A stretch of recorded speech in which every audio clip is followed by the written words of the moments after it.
E é com um ninho bem tradicional da Páscoa que nós vamos terminar o projeto da Páscoa 2021. Desejamos uma Páscoa muito feliz. Beijinhos doces e bons bolos. O ninho da Páscoa é uma tradição muito portuguesa, é muito comum haver na mesa da Páscoa um ninho. O ninho tradicionalmente é feito com pão de ló ou massa de amêndoa e depois pode ser acabado com doce de ovo ou com chocolate. Por norma, leva fios de ovos, portanto aquilo que nós queremos é que o nosso bolo passe a ideia de que é um ninho, só que é um ninho doce. Este ano vamos fazer massa de amêndoa e doce de ovo, vamos depois colocar raspas de chocolate e fios de ovos em cima, mas este ano esta é a nossa proposta para vocês, para uma Páscoa bem tradicional. Para o ninho da Páscoa que nós vamos fazer, eu vou utilizar uma forma própria, ela tem aqui uma concavidade. Se não tiverem uma forma destas, podem utilizar uma forma redonda normal e depois recortam. De qualquer das formas, eu vou deixar-vos onde comprei a minha para vocês poderem comprar. No robô de cozinha ou no 123 colocamos 115 gramas de amêndoa com pele e vamos triturar até ficarmos com pedacinhos mais ou menos deste tamanho. Separamos 3 ovos, gemas para um lado, claras para o outro. Preparamos 65 gramas de farinha tipo 55 sem fermento e 12 gramas de amido. Misturamos e peneiramos sobre a amêndoa.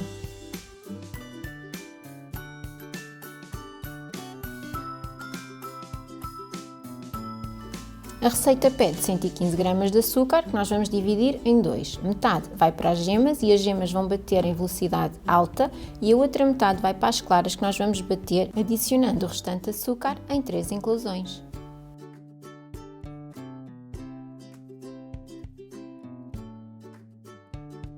Vamos untar a forma, podem utilizar manteiga e farinha, o desmoldante caseiro, eu estou a utilizar spray. Agora que os 4 minutos já passaram, vamos verificar se o nosso batido está bem forte. O segredo deste bolo reside exatamente na forma como as nossas claras estão batidas, devem estar bem firmes e as gemas igual. Nós devemos ficar com um batido bastante denso quando nós mexemos e bastante clarinho. Agora vamos envolver uma na outra. E são as claras que vão às gemas, sempre num movimento muito suave, o famoso movimento do 8. Quando todas as claras estiverem envolvidas, adicionamos a farinha, o amido e a amêndoa e voltamos a envolver com suavidade. Colocamos toda a massa na forma, alisamos e depois, para garantir que não há bolhas de ar, vamos dar uma pancada em cima de um pano. Agora o bolo vai a cozer aproximadamente 30 minutos a 170 graus com ventilação e enquanto isso vamos fazer o doce de ovo e os fios de ovos. Aqui temos 200 gramas de água ou 200 ml de água e 400 gramas de açúcar. É sempre o dobro do açúcar em proporção à água. E eu acho que abaixo disto é água insuficiente para nós conseguirmos cozer os fios e isso é um aspecto muito importante. Vamos ligar o lume em médio. E agora, enquanto a água aquece, e neste caso porque são poucos ovos, se fossem muitas gemas não poderíamos ligar já a água porque a calda iria engrossando cedo demais, vamos desclarar os nossos ovos. Neste caso vamos querer só 10 gemas. É muito importante quando fazemos fios de ovos, coar os ovos, coar as gemas, neste caso, todos estes pedacinhos de clara ou de pele de gema nós vamos querer eliminar. Não queremos que isto passe, nós queremos que o fio fique inteiro e quanto menos impurezas a gema tiver, mais perfeito o fio vai ficar. Então tudo isto se elimina. Para fazer fios é preciso um funil. Eu tenho um funil grande, confesso, mas há uns mais pequeninos, há uns que parecem uns coadores com estes biquinhos. Antes de iniciarmos o processo, vamos verificar com água se todos os bicos estão desimpedidos. Novamente, nós queremos que a gema flua, só isso é que vai dar um fio de ovo perfeito. Se nós tivermos impurezas ou se eventualmente ele estiver um pouquinho fechado, vai estar constantemente a partir a linha que nós estamos a desenhar e isso, em vez de fazer um fio, vai fazer pingos, que não é aquilo que nós queremos o fio. Conseguem ver? Todos os biquinhos libertam fio e fio inteiro e é isto que se pretende. E queremos estar sempre a fazer movimento para que as linhas não caiam sobrepostas umas nas outras. Primeira vez que deixamos cair gema, vamos deixar cair em pouca quantidade. Precisamos que a nossa calda espeça um pouquinho mais para aguentar mais quantidade.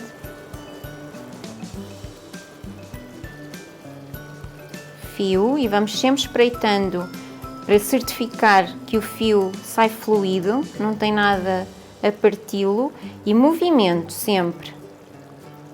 E é só isto para fazer fios.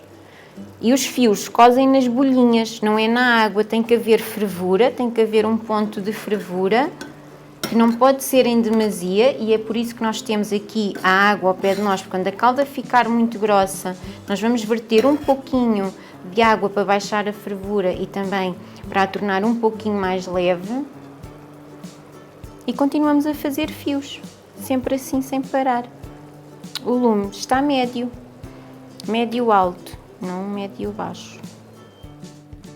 Nós já finalizamos a confecção dos fios, é normal que surjam estes pontinhos, mas são exatamente estes pontinhos, estes fiapinhos mal formados, que eu vos disse no início que se o fio não for fluido, acontece. Portanto, isto é diferente disto, que são fios perfeitinhos e fluidos, e é isto que nós queremos. Tem sempre que haver um fio fluido.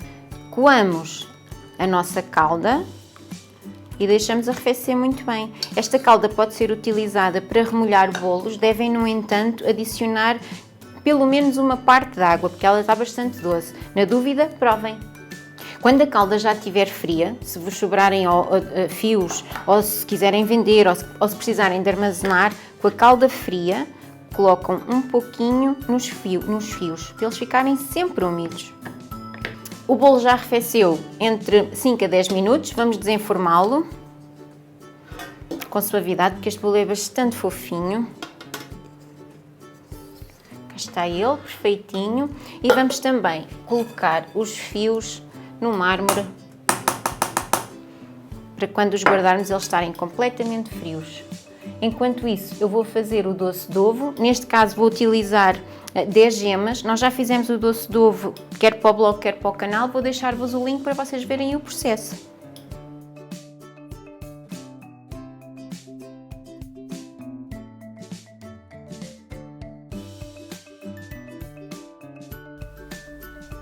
Para os perfeccionistas como eu, vamos aparar o bolo, vamos retirar todos os rebordozinhos que saem para fora, cortar ao meio. Aqui o único cuidado a ter é cortar ligeiramente abaixo da concavidade que o bolo tem, naturalmente.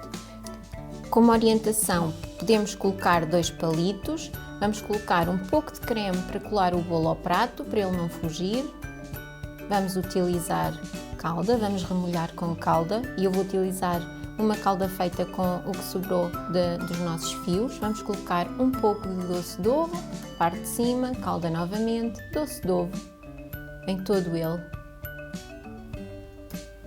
Como todo o bolo leva doce de ovo, neste caso menos é mais, é colocar uma camada fininha.